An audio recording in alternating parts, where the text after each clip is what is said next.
Well, another just quick video.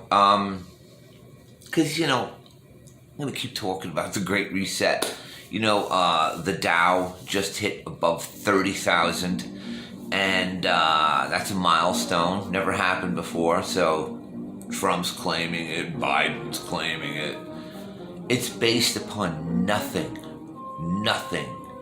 So it's like imaginary monopoly money. What's it based upon?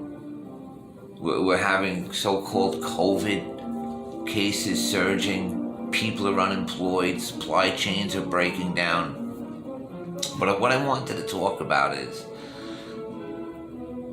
they really think everybody is stupid. They think all of you are dumb. Politicians aren't in charge. They're figureheads. And as we can see with the elections, it's pretty meaningless. They'll put in there who they want. Going forward, that's it. So they really think you're stupid. New York Times did an article on conspiracy of the Great Reset. Like, how hilarious is that? Like, how uninformed, basic Google research will tell you that they're planning this. Here, I'm going to show you the article. Then I'll just show a little video after it. And you tell me the baseless conspiracy that it is. There's Justin Trudeau, Canadian Prime Minister, statesman, prior experience, part-time drama teacher.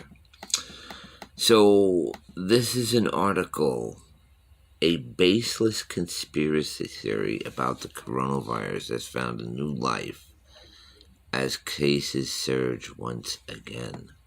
Now, once again, they're tying this in the coronavirus. The baseless Great Reset conspiracy theory rises again. On Monday morning, the phrase trended with nearly 80,000 tweets, with most posts coming from your familiar far-right internet personalities. The conspiracy alleges that a cabal of elites has long planned for the pandemic so they could use it to impose their global control on the masses. In some versions of the unfounded rumor, it is only President Trump who is thwarting this plan and keeping the scheme at bay. I see the greet about is trending again. Always love it when the same crowd tells us politicians are incredibly incompetent, blah, blah, blah, blah, blah. Ah, God. Baseless. Baseless.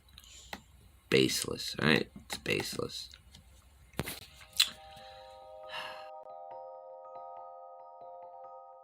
Now is the historical moment, the time, not only to fight the real virus, but to shape the system. We have a unique but rapidly shrinking window of opportunity to learn lessons and reset ourselves on a more sustainable path. It is an opportunity we have never had before and may never have again. So we must use all the levers we have at our disposal, knowing that each and every one of us has a vital role to play. Now is the time to think what history would say about this crisis.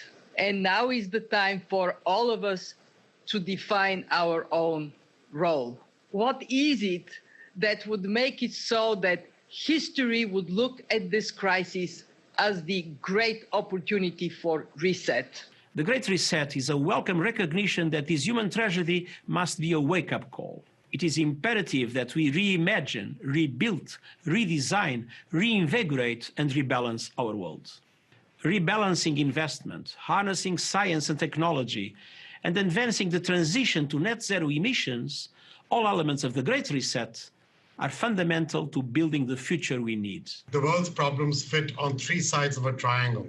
It's one versus many, man versus nature, and the unfortunate foundation is long-term versus short-term. We had already income inequality that was fueling income, race, gender inequality, We have a climate emergency, which we can't walk away from. There's no doubt that the very survival of the human race requires us to act. Any recovery stimulus should have green conditions attached to it. Energy prices should reflect real costs. You need private sector capital, private sector ingenuity, private sector technology, and private sector capabilities to come to the party.